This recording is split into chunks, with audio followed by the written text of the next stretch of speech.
శ్రీమాత్రే నమః. శ్రీ సుదర్శన భక్తి తరంగిణి ఛానల్కు స్వాగతం, సుస్వాగతం. శ్రీరామ రామ రామేతి రమే రామే మనోరమే సహస్రనామ తత్తుల్యం రామనామవరాననే. శ్రీ రామనామ వరాననే. శ్రీరాముడు గుణాలు ఎటువంటివో ఇప్పుడు కొంచెంసేపు మాట్లాడుకుందాం. శ్రీరాముడు ఎదుటి వాళ్ళను వాళ్ళ అంతరంగాన్ని ఎరిగినటువంటి వాడు. అంటే ఎవరు ఎలా అంటే వాళ్ళో తెలుసు అన్నమాట ముందుగానే. కానీ పరమాత్మ ఎవరి తప్పులు కూడా ఎంచేవాడు కాదు. తర్వాత తన యొక్క గొప్పతనాన్ని కూడా ఎప్పుడు చెప్పుకునేవాడు కాదనమాట.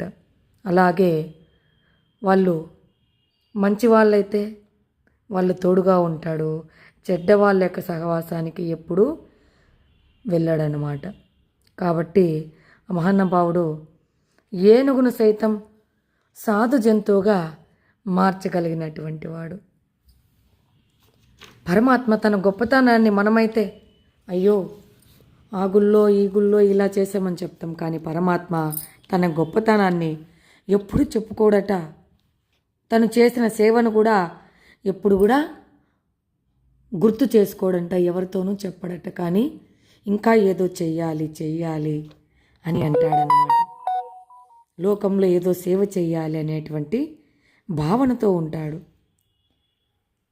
ఎప్పుడు ఎదుటి వాళ్ళ తప్పుల గురించి ఆలోచించాడు. ఎదుటి వాళ్లకు నేనేం సేవ చెయ్యాలని అంటాడు.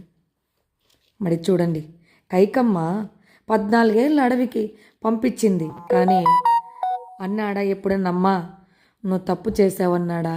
మనసులో కూడా అనుకోలేదు. ఆమె గురువుగా భావించాడు. భరతుడు తిడితే తల్లిని దూషించకూడదు అని ఆపాడు. చూసారా, రావణుడి దగ్గరికి వెళ్ళి హితం చెప్పాడే కానీ నువ్వు రాక్షసుడివి, నువ్వు ఇలాంటి వాడివి అని చెప్పాడా? లేదన్నమాట, లేదు. అతను అలా ఎదురుగ్గా ఎవరిని నువ్వు ఇలా అలా అని చెప్పాడనమాట. తాటకిని చంపాడు, నేను వీరుణ్ణి అని చెప్తాడా? చెప్పలా ఎప్పుడు కూడా. శివధనుస్సు విరిచాడు, నేను మహాబలవంతుణ్ణి అన్నాడా? లేదు. రావణ సంహారం చేసి నేను దేవుణ్ణి అయ్యానని చెప్పాడా? లేదు. మనం కొలుచుకుంటున్నాం శ్రీరామచంద్రుడిగా. విభీషణుని లంకకు పట్టాభిషేకము చేసి నా వల్లే నీకు లంకారాజ్యం వచ్చింది మరి ఎవరితోన్న చెప్పాడా? నా వల్లే విభీషణునికి లంకారాజ్యానికి అధిపతి అయ్యాడు, నేనే చేశాను అని. మనం ఈరోజు అన్నీ చెప్పుకుంటూ పొరపాట్లన్నీ మనకు రామాయణం ద్వారా తెలియజేస్తున్నాడు. ఆ యొక్క అయోధ్యను 11,000 సంవత్సరాలు పరిపాలించాడు ఆ మహానుభావుడు. ప్రతిరోజు ప్రజల కష్టాలు వినేవాడు. మరి నేను ప్రతిరోజు ఇలా చేశానని చెప్పాడా? లేదే. రాత్రి మారువేషంలో ఆ రాజ్యమంతా తిరిగేవాడంట. దొంగలు ఎవరన్నా వస్తారా, జంతువులతో ఏమన్నా బాధ ఉందా ఏమి అని, ఎందుకు నా ప్రజలు సుఖంగా ఉండాలనేటువంటి ఉద్దేశంతో. మరి చాకలవాని మాట విని అతను దూషిస్తే అతని మళ్ళా ఎదురుకు దూషించాడా? లేదా. ఇలా చేశాడన్నాడా? లేదు. భార్యను అడవికి పంపాడు. అంటే నేను కష్టపడిన నా ప్రజలు సంతోషంగా ఉండాలి అని అనుకున్నాడు. నేను బాగుంటే చాలదు, నా వాళ్ళు బాగుండాలి, లోకంలో ధర్మం నిలబడాలి. భగవంతునికి ఎవరి మనసులో ఏముందో తెలుసు. కైక మనసులో మందర విషం పోసింది తెలుసు. కానీ నువ్వే ఇలా చేసింది అని దూషించాడా? లేదు. రావణుడి మనసులో కామం ఉంది. కానీ నువ్విలా దుర్మార్గునివిలా ఉండకూడదు, ఈ గుణం నీలో ఉంది అని ముఖాన కొట్టినట్టుగా మాట్లాడలేదు. వాలికి అహంకారం ఉంది తెలుసు, కానీ ఎవరి ముఖాన కొట్టి చెప్పలేదు పరమాత్మ.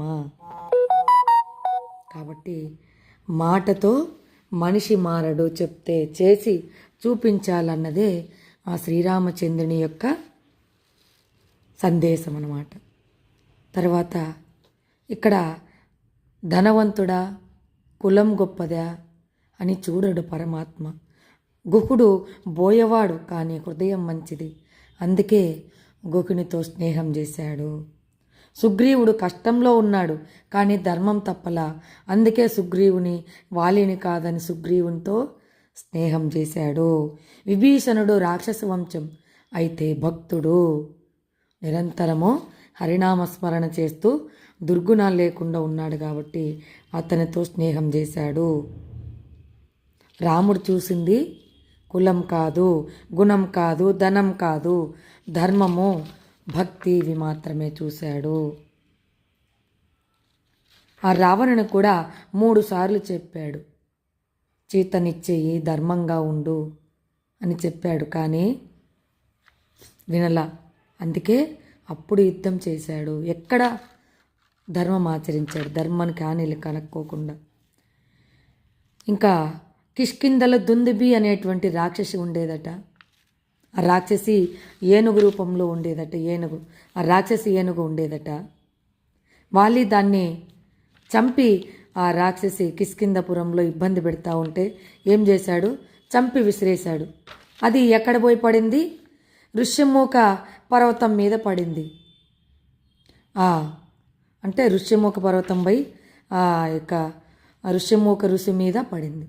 ఆ ఋషి శపించాడనమాట, నువ్వు ఈ పర్వం మీదకి వస్తే, ఈ పర్వతం మీదకి నీకు ప్రాణహాని కలుగా కానీ శపించాడు.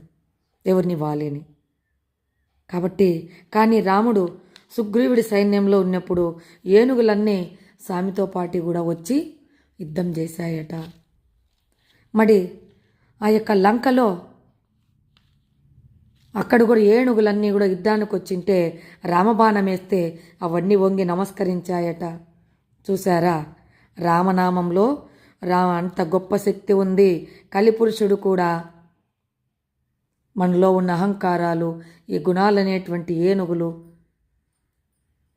ఎంతగా విజృంభించినా కూడా మనలో గజము, పులికి సైతం అది ఎదురుగా నిలబడుతుంది. అలా ఇవి అణగవు. కాబట్టి అటువంటి కూడా రామనామంతో జయించవచ్చు. శ్రీమాత్రే నమః. ఈరోజు ఇవి తెలుసుకున్నాం. ధన్యవాదాలు. రేపు మళ్ళీ కలుసుకుందాం.